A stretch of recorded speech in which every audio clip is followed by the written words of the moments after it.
welcome everyone. I'm Maggie McDaniel. I'm the head of intelligence at Recorded Future, and we welcome you today for our intelligence brief on a really interesting report that we did back in February, really looking at indicators and warnings, potential escalation points and catalysts for different conflict scenarios in 2024. So we've looked at 4 different current conflicts globally, and we're going to go into kind of the framework that we use in terms of how we looked at what could be different triggers and escalation points. So we'll start with Russia-Ukraine. We're going to move into China-Taiwan, looking at Israel-Hamas dynamics, and then Red Sea and Gulf of Aden tensions. And so what I'd like to do first is have our great group of folks here introduce themselves before getting into the presentation that they've prepared for you today. So I will pause there. Craig, would you like to start? Yeah, thank you, Maggie. So I'm Craig Tarrant. I'm the head of the Global Issues team in Recorded Future's Insikt group.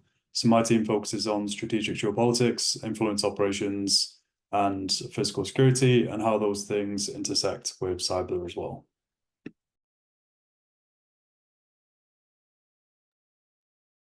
Hello, everyone. I'm Forger St. Clair. People call me Doc. I'm a Russia expert here at Recorded Future for Insikt Group. I have about 15 years working the Russia accounts. The vast majority of that was in the U.S. Army as an intelligence analyst, and then as an intelligence officer for DIA, and more recently in the corporate arena. So glad you're here. Hi, everyone. My name is Devin Thorne. I am a principal threat intelligence analyst here at Recorded Future, focusing on all things China from a geopol perspective, specializing in sort of military modernization, the cross-strait relationship, which of course we'll be talking about today, propaganda, and a few other areas of interest. Really excited to be participating in this. Hi, everyone. I'm Kathleen Kuzma. I'm currently on the technical marketing team, but I've been at Recorded Future for more than 5.5 years, mostly in the capacity as a solutions consultant. So my piece of the webinar today will be showing how can we use Recorded Future to really complement the analysis that our Insikt Group team has done and how we can help our clients. Fantastic. Thanks, everyone. Before we get into the content, just a few housekeeping measures. You will be receiving a recording of this conversation after the conclusion to the email address that you used to register. And you may post Q&A to the Q&A chat at any time, and we will have time for that throughout the conversation, and then we'll pause at the end for a specific time to answer any questions. So with that, I'm turning it over to Doc. Thank you so much, Maggie. So I want to preface my comments here with an acknowledgement that we are aware of some of the most recent updates since this report has been published in mid-February. Most notably, the German leaked communications concerning the Kerch Bridge and the accusations of the presence of NATO forces in Ukraine. And despite those anecdotal data points, it doesn't necessarily change our assessment. So the big thing here is, with respect to Russia's war against Ukraine, we find it unlikely that it will escalate to a Russia-NATO war in 2024. And obviously the big question is why? And that's because, as part of our framing for this analysis, both Russia and NATO, we consider rational actors and that they don't want direct military conflict. I would argue that for the better part of a decade, both sides have stated that there's no desire for direct military war. And since the Cuban Missile Crisis, there's been efforts to establish emergency communications to prevent miscommunication, miscalculation between the two sides. And I would say most recently, former President Dmitry Medvedev of Russia has very clearly articulated that the concern about a Russia-NATO war is not simply because Russia's concerned that they would not be able to match NATO's conventional military capacity, but that it would escalate to the strategic level in the exchange of nuclear weapons. And in that, we argue that neither side, Russia or NATO, desire a war that occurs at that level. So for our scenario development, we pondered several situations that could serve as flashpoints that would escalate the conflict. Again, which we find unlikely. And before I jump into our main point, I want to highlight as a part of our analysis of alternatives that we looked at a potential border situation near the Suwalki Gap, because you have the concentration of NATO forces there now conducting a NATO exercise Steadfast Defender 24. You have Belarusian military forces concentrated on the border, and then you have all of the Russian forces that are positioned in Kaliningrad.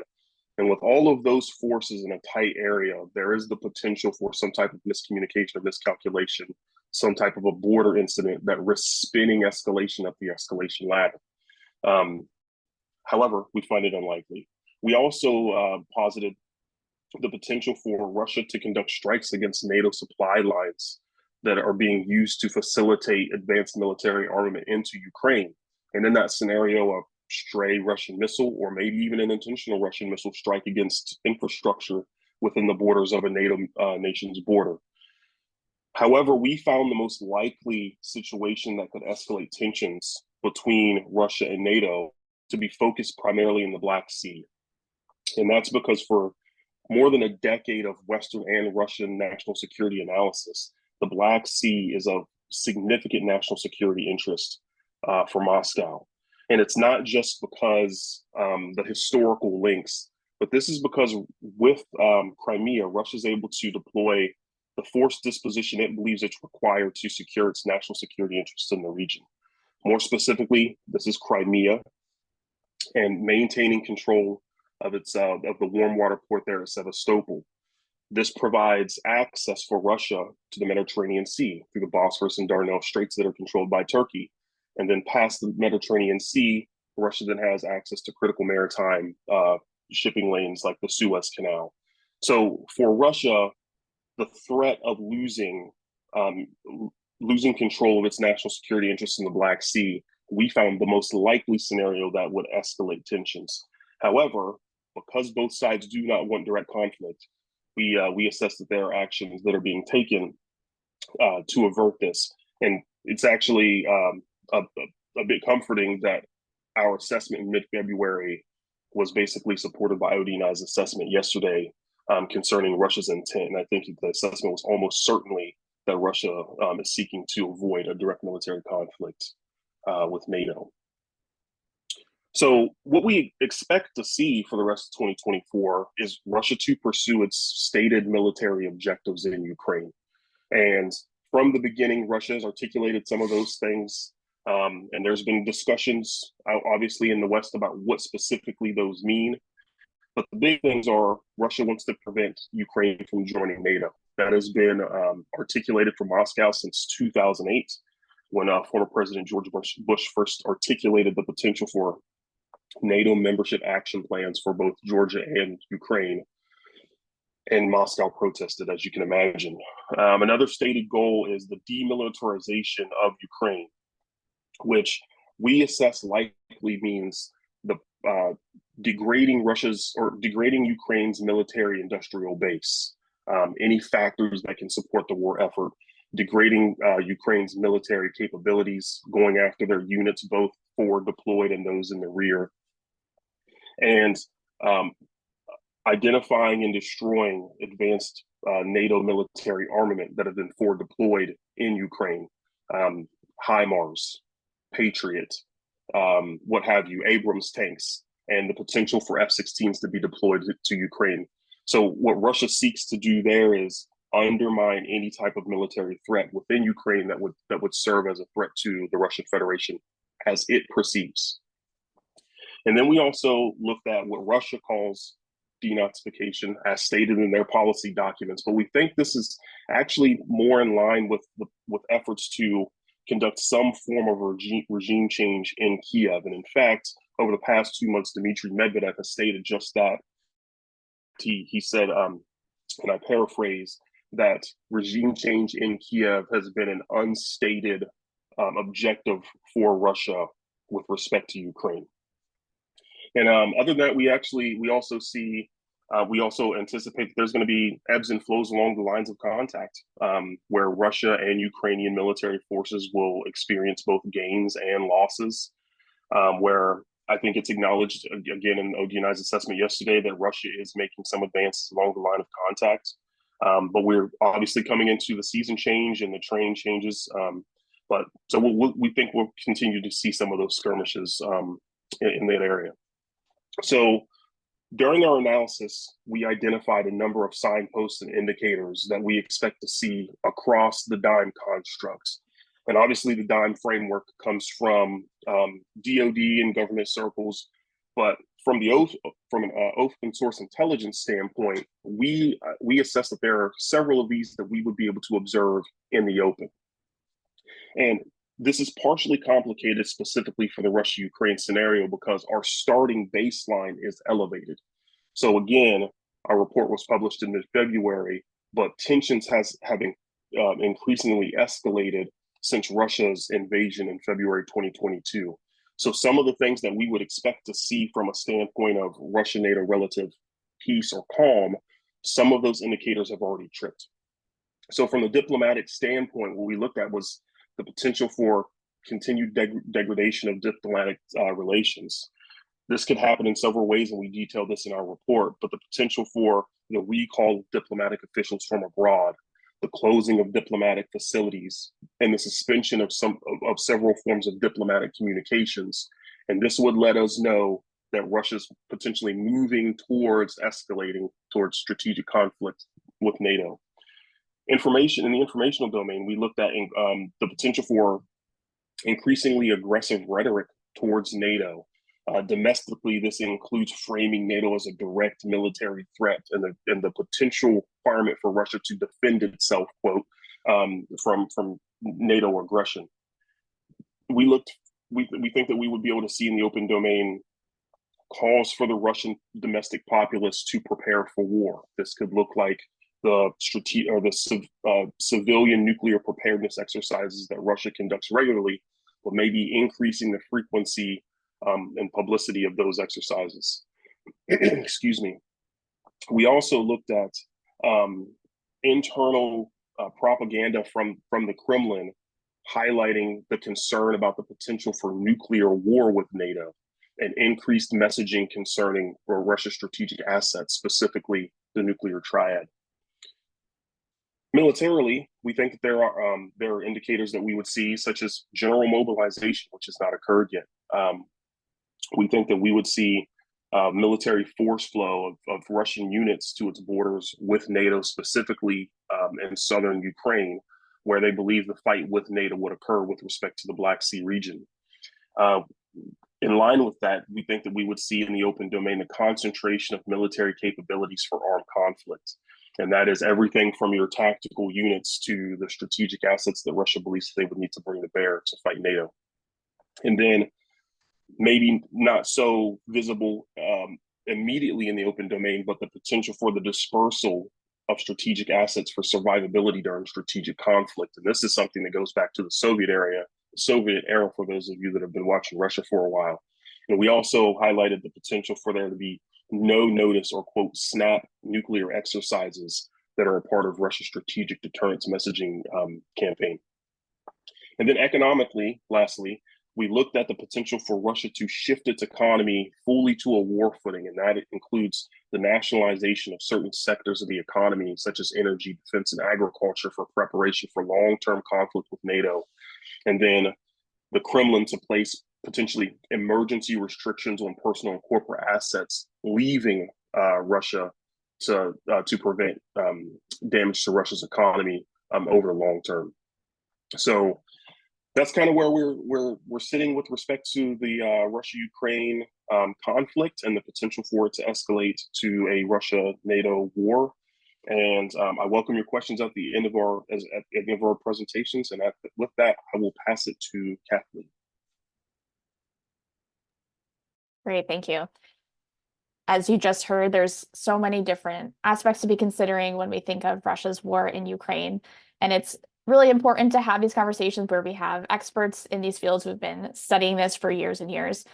But Record Future also wants to make it easier on our clients to not only sift through the great research that our Insikt Group team is preparing and analyzing for us, but also how can we do this more at scale for all the different sources from a global perspective that Recorded Future is collecting from. This is where Recorded Future AI comes in. So Craig, you can press play. Record Feature AI provides the ability, as I mentioned, to query simple language questions. So fitting with this theme, I asked a question a few days ago when I recorded this. Yes, I am KK. What are the latest developments in Ukraine from the past few days? I have a really nice bulleted summary of some of the top level things that have been happening.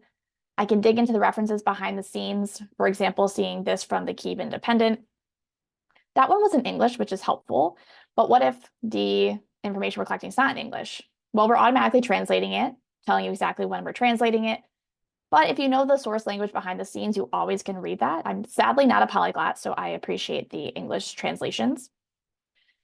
In addition to the analysis, Record Feature AI is also going to suggest follow-on questions. The value here is, as an analyst, maybe I hit a brick wall, so to speak, and like what else I want to be working on. What are some of the other threads that I should be following up on, especially from an intelligence requirements perspective? So that was a really quick example of just one way Record Feature AI can be used in relation to everything going on in Ukraine. I'll come back and talk about one other example as we talk about the Red Sea later on. Great, thank you, Kathleen. So moving on to the Israel-Hamas conflict.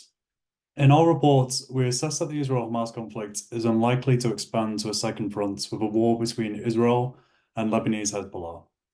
Israel and Hezbollah have demonstrated calculated responses to provocations that signals a desire to avoid escalation into war.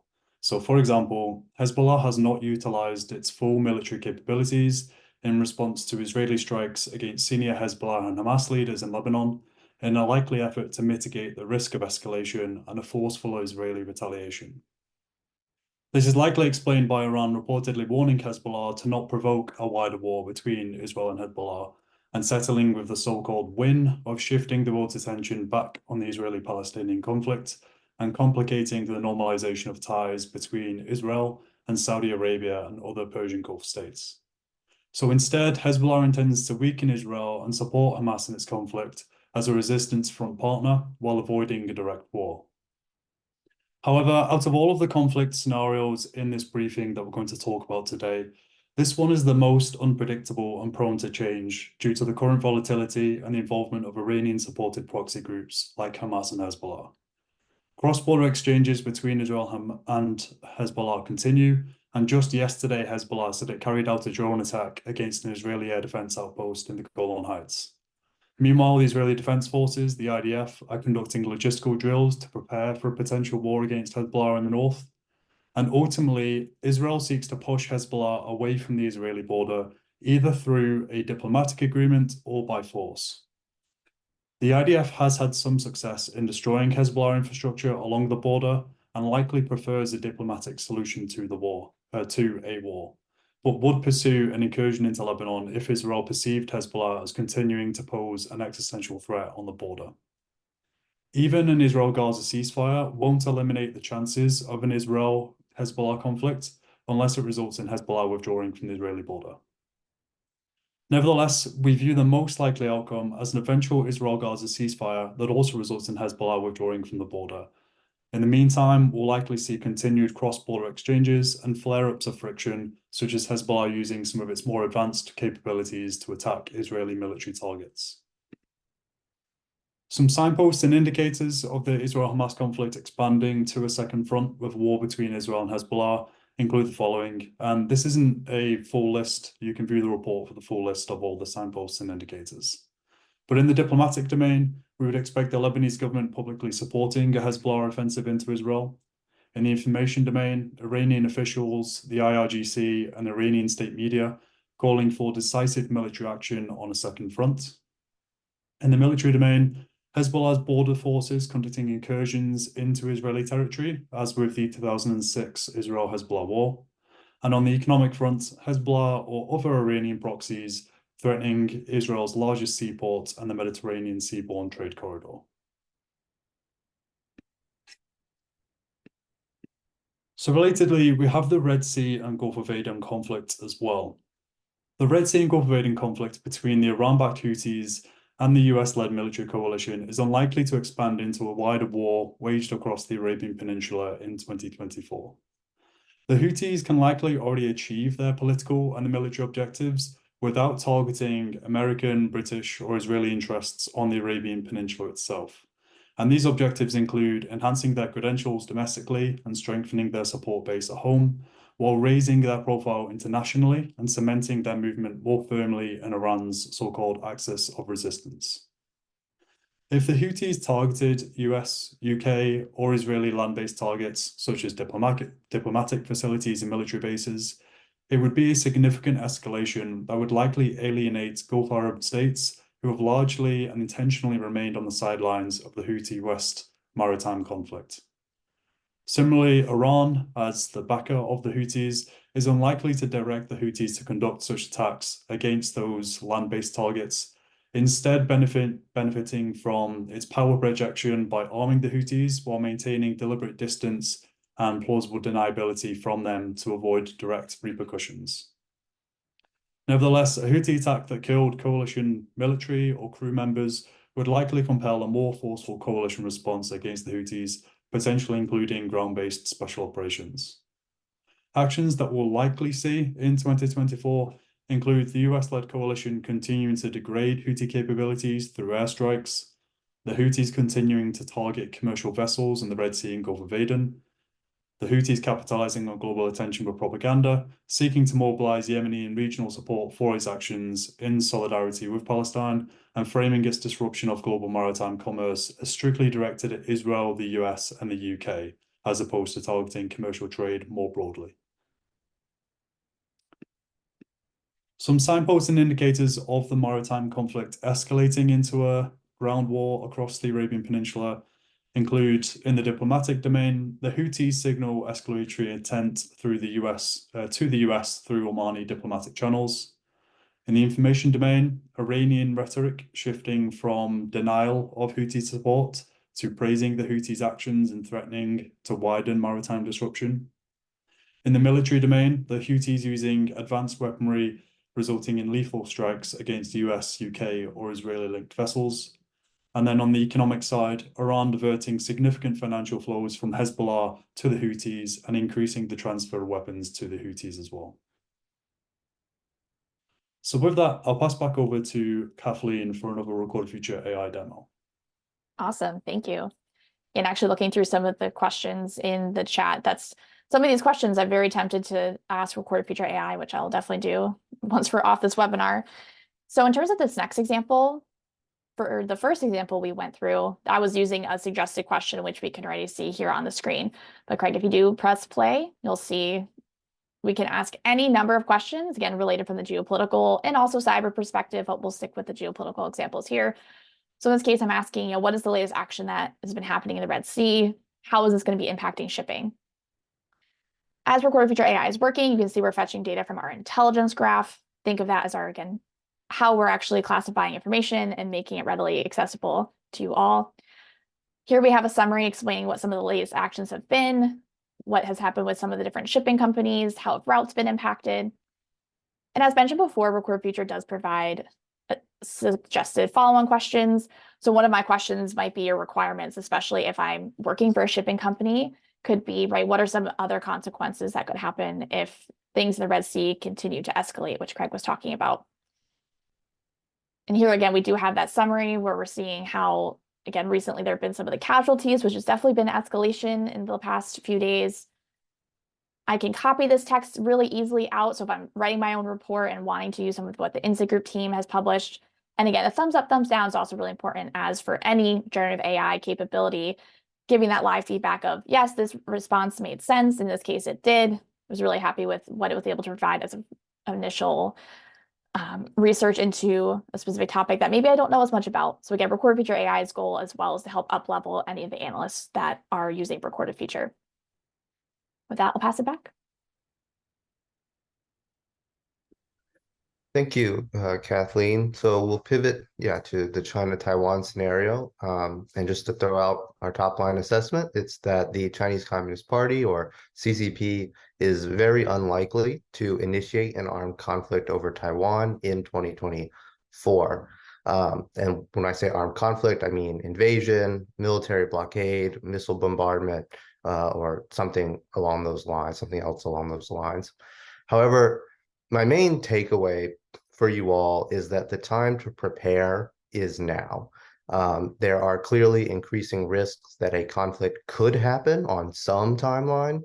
And even though it's also possible that a conflict may never materialize, organizations with direct or indirect interests in the Asia Pacific should be monitoring this issue and making contingency plans, as appropriate for their situations. But all right, why do we believe that a conflict is very unlikely in 2024?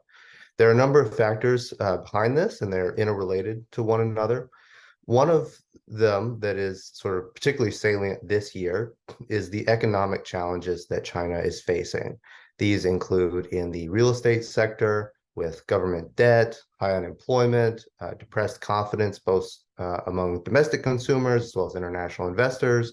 They're starting to deal with demographic shifts. There's been disadvantageous interactions between their national security efforts and the market, and a number of other things. Now, none of these are sort of catastrophic headwinds, right? We're not talking about a China collapse scenario, but we believe that China will be focused this year, or will likely be focused this year, on addressing the economy and preventing spillover into the political arena. Now, we can take that factor and layer in some others. So one of these is the People's Liberation Army, or the PLA, is likely not yet fully capable of confidently executing a major cross-strait military operation like an amphibious invasion. Another is that there's actually no firm deadline for unification with Taiwan, or when, by when that must be achieved. If there is a deadline, it's not until 2049. China likely continues to believe as well that time is on its side when it comes to waning US power and influence.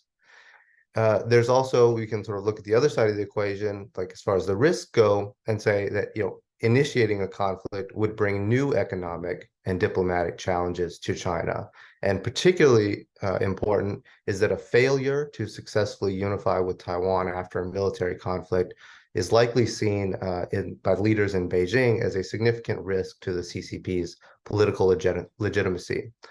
So we assess that from China's likely perspective, combining all of these factors, they likely believe that there is time and space this year to focus on re-strengthening the economy, solidifying its path into the future, as far as technological modernization and dealing with some of these longer-term issues, as well as to continue developing the PLA's capabilities, so that if a conflict becomes necessary in future years, they can initiate it from the strongest possible footing. Now, I want to be clear that none of what I've just said is to suggest that China would not initiate an armed conflict under less than ideal conditions, right? If conditions were such that China felt it must act, it almost certainly would, regardless of the PLA's readiness or various other risks to legitimacy, the economy, China's diplomatic standing, etc. But these conditions are similarly very unlikely in 2024. For example, Taiwan's president-elect is almost certainly not going to declare formal independence. It is true that some of China's red lines are quite ambiguous, and the ball is in their court, so to speak, as far as how they interpret certain things. And so I think it's true for us to say that there is also still some risks that these conditions could occur, especially in terms of what the US Congress decides to do with regard to Taiwan this year, and evidence of deepening US military support to Taiwan. On the whole, though, and sort of why I started my brief presentation here with the comment that, the time to prepare is now, this is what I'm trying to highlight, is that this is a highly unpredictable and sort of unstable situation, right? So regardless of all the theoretical timelines that are out there, we should be planning for contingencies now. The compelling conditions that would make China initiate an armed conflict on a very short timeline, we expect China this year to continue its current strategy that layers economic, cultural, diplomatic, informational, and military carrots and sticks in an attempt to simultaneously induce the people of Taiwan and the international community to support unification and to deter perceived advocates of Taiwan independence, both on the island and again in the international community. And in this, we expect tensions in the strait to remain high, and China is very likely to continue finding new ways to escalate coercion while remaining below that threshold of lethal force and armed conflict. So what indicators do we look for as we monitor whether this situation is escalating on an armed is escalating to an armed conflict in sort of the nearer term? And we can go ahead and I think hit the indicators on the slide to get those to show up. I don't see them, but I'm gonna keep going. So there they are. So some of the things that Insikt Group tries to monitor, including myself, are changes in the language that China uses to talk about Taiwan. So, for example, does the leadership stop talking about peaceful unification, as some headlines have recently suggested, or do they start characterizing independence on the island as a mainstream opinion? We also look for signs of escalation in the intensity of threats and warnings that China issues to Taiwan and others in the international community. And we're also then looking for sort of disruption to routine military and civilian economic activities that would point to, similar to what Doc was saying, a national defense mobilization or general mobilization of society and preparations for a major military operation. To give a sort of China-specific example here, we might expect mass disruption of commercial flights in this case, and the movements of China's roll-on, roll-off cargo ships to change fairly significantly. And now, as we look at these potential indicators, we're also constantly weighing the other factors that I just discussed. All of these conditions combined, we're looking at them, sort of comprehensively. As it stands right now, we are not seeing the indicators that China has decided to move against Taiwan in 2024. But like I said, we should all be preparing just in case we do get to that point at some time. Now I'll pass it back to Kathleen. Thank you. Sounds good. This time I'm actually going to start sharing my screen.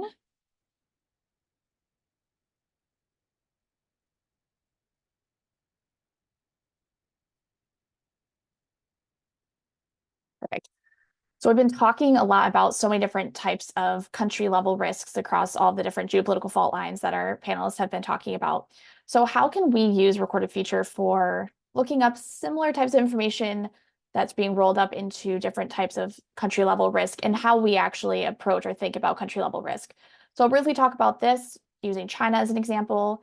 I'll talk about how we're putting all this information together for our clients into what we call intelligence kits. And then I'll end on talking about facility risk, which is very pertinent, especially thinking of everything going on in the Red Sea. And obviously, depending on where your facilities are located, having an understanding of what's happening from a geopolitical and physical perspective is extremely important. In my country risk section here, this is on my geopolitical homepage. I've decided to list these different countries. So however many countries do you want to be looking for differences in cybersecurity, type of measures, data privacy, this is exactly how you would do this. I can also do an on-demand search for any countries as well. So maybe I've been tasked as an analyst with providing a summary of what are the latest data privacy and surveillance concerns if an executive were to travel to China or were to travel to the UAE, for example. If I click on China, we're going to be brought out to its intelligence card. Before I talk about the country level risk data, did want to highlight another way that Recorded Future is using generative AI, both to summarize what our Insikt Group team is reporting on and the latest information that we're seeing across multiple different sources. And I did see one question there, which I did answer in the chat about, how does Recorded Future differ from ChatGPT? Well, they mentioned in the response, we are using some of the language models used by OpenAI. However, this is not like ChatGPT on the back end. So would be training based off of, as mentioned, our Insikt Group data and information that is as up to date as possible. Depending on which ChatGPT license you're using, you have some limits in terms of how far back you're able to look, or again, very clearly telling you, yep, we are not providing information for you past like April 2023 as an example. So as I mentioned, for our AI insights, this is going to be providing a summary of the latest that we've been seeing going on in China, which again, similar to how in the Record Feature AI function, I could dig into the references, always going to be including any of the references that are providing the supporting evidence for each of these different sections. let's talk a little bit more about the country risk piece. So if I wanted to understand, well, what are some of the current data privacy and surveillance concerns with China? If I click on the down arrow, we can see it is very high, which is probably not surprising, but actually looking into the data is going to explain why Record Future is saying that data privacy and surveillance concerns are very high, breaking this out into 3 different categories, such as state surveillance, VPN and data encryption accessibility, and then also any recent data security laws, regulations, and enforcement. As you can see, we're going to highlight any of the underlying intelligence that is informing this assessment. We have Recorded Future as an example here. And if I were to click on this data security laws and requirements, one of the reports that we can see that is explaining why this is very high is also from our Insikt group team. So the Insikt group team, and so someone probably actually on this call, has worked on a report talking about the latest China state secrets law, including protections for unclassified workers. But importantly, what does that actually mean from a corporate perspective? Because depending on the audience that we have, I'm sure a lot of folks are more in like the public sector space, but there's more and more overlap as we're seeing of the geopolitical and physical security realms into what does this mean from a business perspective. So in this case, right up front saying is likely going to increase some surveillance risk for foreign companies who are operating in China. And if you're likening this to travel, are you going to say recommend for an executive to travel with a burner phone or maybe not bring their specific device? In addition to the analysis here, the Insikt group team will also include recommended queries. So this is another way for our analysts to dig into the data behind the scenes if there's some very specific threads of research that the team wants to look more into. But as we could tell from using Recorded Future AI, which there's really an unlimited number of questions that you can ask and follow-on questions, there's also an unlimited number of queries that Recorded Future can run. And we bundle this all together to help make things a little bit easier for our clients to use via what we call intelligence kits. So I'll only briefly talk about, and we'll go through all 15 pages of really great information here. But how can we more easily make the intelligence from our Insikt group team more accessible? And then again, being able to use Recorded Future AI on top to ask maybe some very specific questions to again help with my own analysis. In addition to having things bundled by the topic, by the big 4 in terms of military, again, all these queries link right back into the Recorded Future platform where I would have AI Insights providing that summary.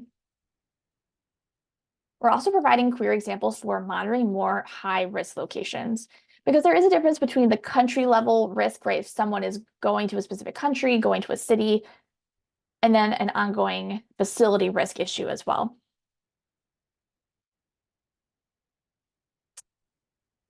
Let me reshare facility risk. So in addition to having all the pre-built queries more from a high-level perspective, it's actually equally as important to understand what are the actual risks that we're facing to our individual facilities. So in this screenshot here, this is showing a facility risk, what Recorded Future calls a playbook alert. In this case, this was an alert that did fire for one of our office locations in DC, aka Northern Virginia or in Arlington, where we did receive that alert saying that only 450 meters from the office, which I don't actually know what that is in feet, and for all of you, understand meters, probably a little bit more of a good example. But AI Insights similarly going to be providing us what happens. So in this case, it was an explosion in the nearby neighborhood that was very close to where the Recorded Future office was, what the recommendation was, which was a shelter in place, and tying in all of the most recent events. So again, the goal of a facility risk playbook, and the same with the goal of Recorded Future AI and AI Insights, is pushing the information that the analyst needs up front and being able to, if you need to, because we're extremely transparent, digging into those references behind the scenes and the analysis that actually went into each of these different areas that we're providing information for our clients on. Kathleen, we have quite a few questions as you're going through your demo. Can I ask you a couple? Definitely, because we're on to questions now. So That's open fantastic. for questions demo-wise, and obviously the panelists can answer Fantastic. their Well, own. let's do some of these AI questions then, since we're on the tail end of your conversation. What's the typical delay from events happening to their indexing? Oh, that's a good question. I don't know the exact answer to that. However, Recorded Future's indexing and what we're really well known for is being able to have as quick of an indexing as possible. So like I'll give an example for our data that we're collecting directly from, let's say, malware logs, right? Our typical turnaround time in SLA is, we say 48 hours, but I've oftentimes seen sometimes as quick as just an hour. So it absolutely does depend on the source itself, how much information is being processed, is that being translated? But Record Future does pride itself on its intelligence graph being able to work as efficiently as possible, so that when you are saying, hey, what happened in Ukraine the last day, like we did as one example, it's actually telling you this is what we're seeing in the last day. And if there's some Insikt group research as well to complement, including that as well. I want to differentiate between Recorded Future AI insights and kind of the generative AI demo that you gave. So in terms of AI insights, which are there particular modules that those are going to be mapped to? I think it's actually more dependent on the intelligence card and less on the module, right? It is, yeah, good question. So AI Insights, yeah, is going to be that summary capability. So again, bottom line up front of everything we're looking at for any intelligence card, whether that was a country intelligence card like we were looking at, whether it's for a specific vulnerability, let's say, Log4j, or the MoveIt vulnerability, for example, whether it's a threat actor. Yep, AI Insights is really that layer on top to provide that quick summary, but again, always going to be able to look into the Insikt group notes that are referencing behind the scenes.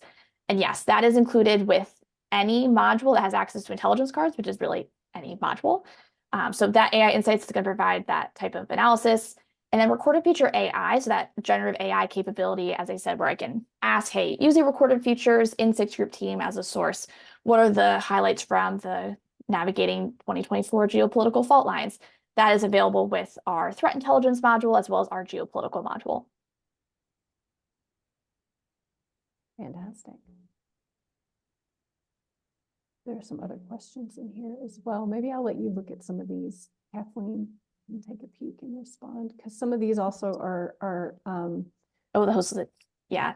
Yeah, dealing with the scenarios. So I think that we'll take a look at some of these. I know for me, team, one of the things I found fascinating about the report was there's a section in there where you do talk about Russia, China, and Iran interaction and collaboration. And I think I'm just going to leave that as open-ended as it is, because there were some additional comments in the chat, around China, South China Sea. That's also in the piece. There's also the potential around North Korea, South Korea flashpoints also in the piece. But if we could take a minute for y'all to get into a little bit around the Russia, China, Iran connection, that would be great.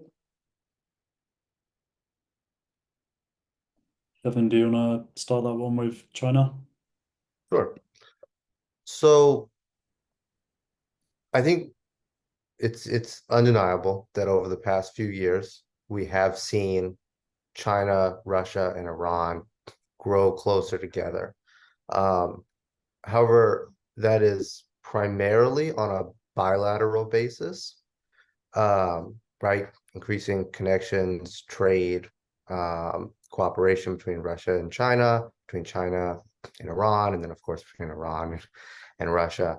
There are some elements of multilateral overlap, principally through the Shanghai Cooperation Organization, as well as BRICS, which Iran joined in just a couple months ago, I believe.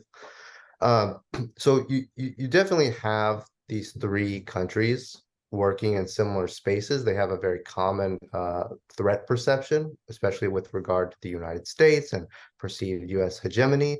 They also have a shared interest in promoting what they call a multipolar world order.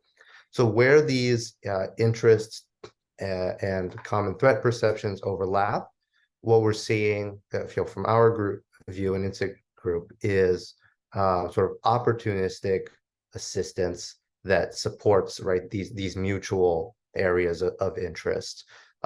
This is, from China's perspective, this is not, or very likely not, the beginnings of anything akin to a formal strategic alliance that has sort of enduring security or economic commitments to these other countries.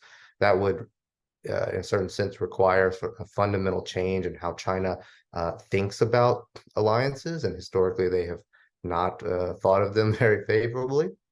But what we can expect within this this pattern of support, I suppose, is China, as it has done with the war in Ukraine, to continue providing diplomatic and rhetorical support to Russia as well as to Iran. And then there's economic support. China is very much not interested in, upholding the legitimacy of Western, US-led, European-led sanctions regimes. So they have no real incentive to cooperate with those, as long as they believe there is a way that they can, not cooperate without triggering secondary sanctions on themselves, or meaningful secondary sanctions on themselves.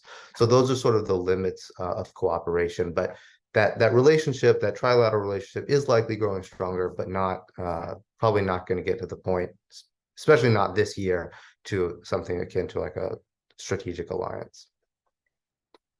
Yeah, I would agree wholeheartedly with Devin's comments there. And I would say, just from a Western perspective, I remember this a lot in the IC. We were always cautioned against doing something called mirror imaging. And that is, we think that our adversary should do that which we do. So with respect to Russia's view on cooperation with both China and Iran, there is this desire to establish closer strategic ties. And Russia uses language very carefully. They've framed both Iran and China as, quote, strategic partnerships. And President Putin has repeatedly stated over the past several years that China is by far Russia's most important strategic partner. And going back to Devin's point about the establishment of the multipolar world order, that's essentially the linchpin of all of this cooperation with respect to cooperation with Iran and China. And in Nest, even more currently, in language coming from the Kremlin that indicates, to use their words, further decoupling from the West. So where they see increased tensions in Europe, reduced economic cooperation, military tensions increasing, they are pivoting to Asia, Africa, and South America to basically supplant the previous relationships that they've had with the West previously. Yeah, I think that economic point's a really important one, and something to look out for as the partnership between the three countries grows closer together is emphasis around de-dollarization and establishing alternative financial systems as well, in lieu of things like SWIFT, the international payment system. So, one thing that China's currently one of the leaders on is establishing a central bank digital currency, which, alongside other countries that are doing as such, can enable cross-border transfers without using, a international payment system like SWIFT, which has to adhere to US and Western sanctions.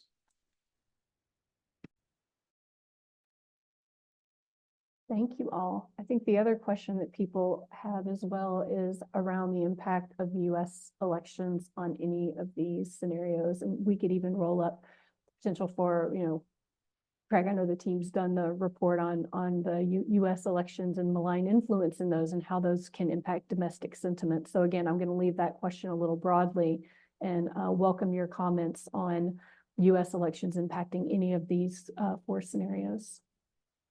Yeah, absolutely.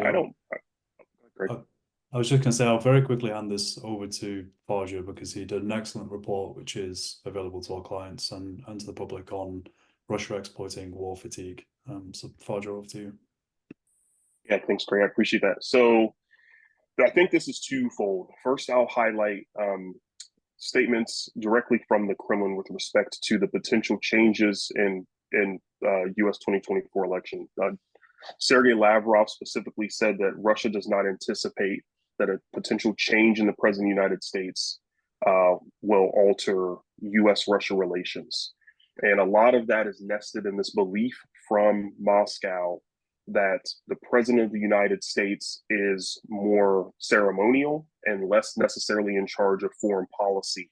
And they anchor that belief in this view that Western foreign policy towards Russia has remained largely unchanged for decades with respect to the expansion of NATO, what they consider punitive sanctions, what have you. However, they are also very aggressively targeting what they perceive as angst with respect to continued support to Ukraine. So in this instance, two things can exist in the same space at the same time, where they're looking at the West and very increasingly citing our own data and using it against us. They're paying attention to the political consternation with respect to Ukraine, the domestic consternation with respect to Ukraine, specifically linking increased inflation, cost of food, energy, those types of things with continued support to Ukraine, and understanding that will have an impact on elections in November.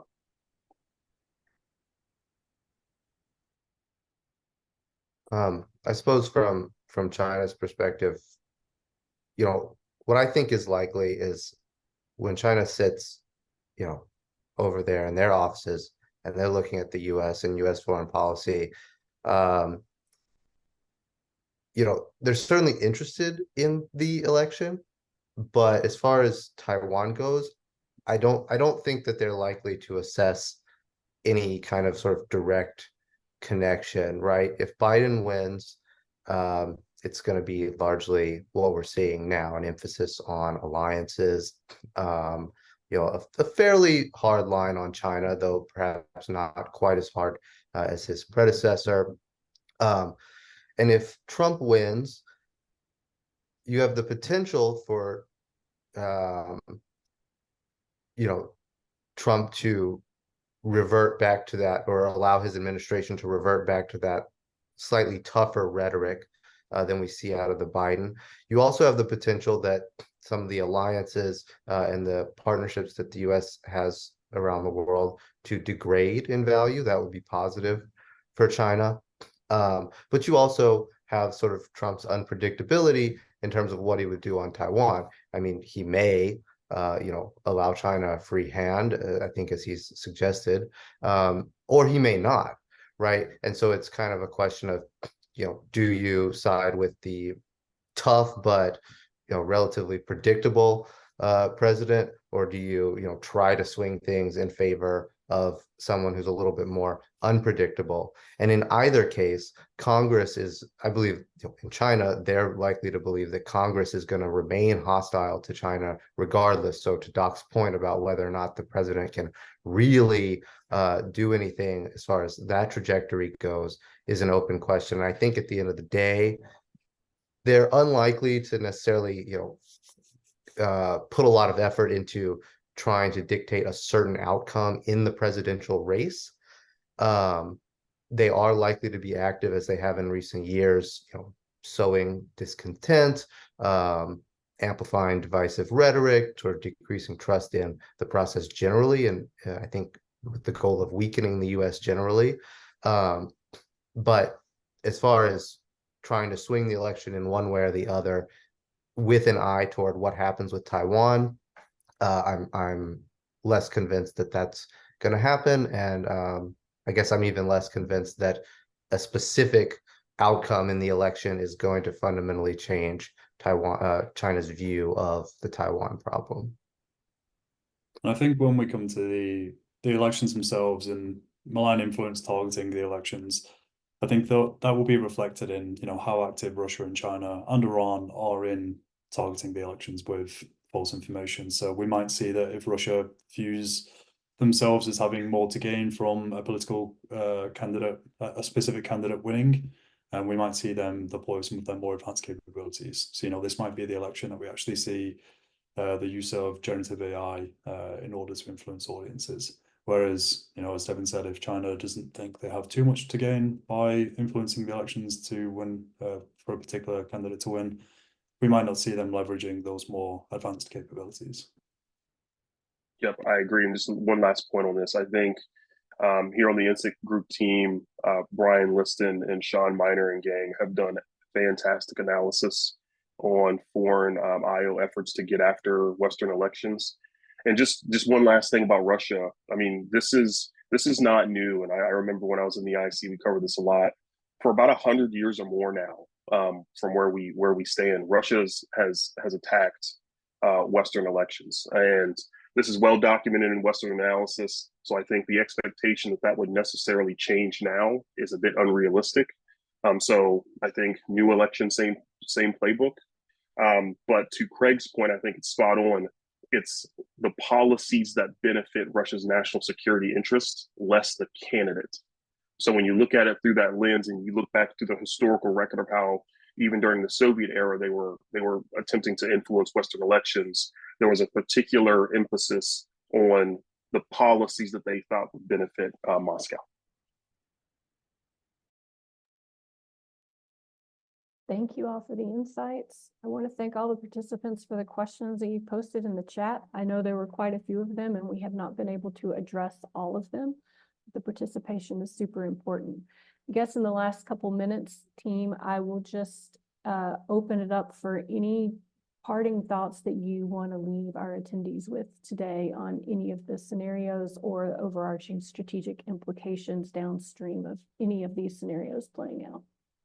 There's actually a final comment I just want to make on one of the questions, which Kathleen answered in the comments, which was, do we think that AI will replace the need for human analysts? And I want to strongly say, no, I do not believe AI is going to replace human analysts. I was at a forum last week that Recorded Future hosted, and one comment that stuck out to me was that AI will not replace human analysts, but human analysts that use AI will replace human analysts.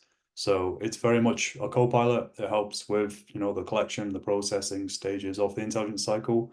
It can also be used creatively, to try and red team your assessments. But human analysts are always going to be needed. So if you're in the intelligence profession, don't worry, your job is safe, and I encourage you to try and use Recorded Future AI yourself too. Absolutely. Well, and a couple of the comments additionally were around bias and objectivity, and then also around, validating what comes out of AI. It's like AI makes our lives easier, and we actually make AI better because it's just this continual feedback mechanism with the systems that we use and have set up. So I absolutely agree with that. Doc, Devin, Kathleen, anything else? Yeah, I would just say last thing, these situations are incredibly fluid. And I would say to my fellow intelligence professionals out there, that intelligence is hard, and the baseline is always OD&I analytic tradecraft standards. So to a comment in the comment section here, being objective is critical to all analysis with respect to these issues. And it becomes increasingly difficult, admittedly, especially as geopolitical tensions increase. You feel that bias creep in, but I would say that's what separates intelligence professionals from the rest. We're able to check that out the door, provide objective analysis, and provide that to decision makers so that they're well informed. I would just add, there's a comment in the chat about whether or not Trump suggested China would have a free hand on Taiwan, possibly a biased statement. I've been searching here to try to find my source, and perhaps if I misspoke, certainly apologize. However, what is clear is that unlike others, Trump has emphasized the negotiation aspect of the Taiwan issue, and he has also made statements, sort of about the negative economic consequences of Taiwan's achievements in the chip sector for the American economy. So, perhaps he has not said explicitly that he would give up Taiwan, but he is thinking of this as a negotiation, and I think it comes back to just that unpredictability. So I just wanted to address that one comment in the chat. Maybe the only last thing I'll say at the last 30 or so seconds is, especially on Recorded Future AI, is there's so many ways it already can be used today, but there's so many ways that Recorded Future is looking to enhance what we've already started to build. So definitely more to come there, and be on the lookout for, if you're a current client, being able to test it out and use it. And then if you're not a current client, hoping to do more ways that we can showcase, again, how can we actually use this capability that will not replace a human analyst, but really will augment and help us become more efficient. Fantastic. Thank you all so very much. We look forward to seeing you next time. Keep a lookout for those emails. Y'all take care.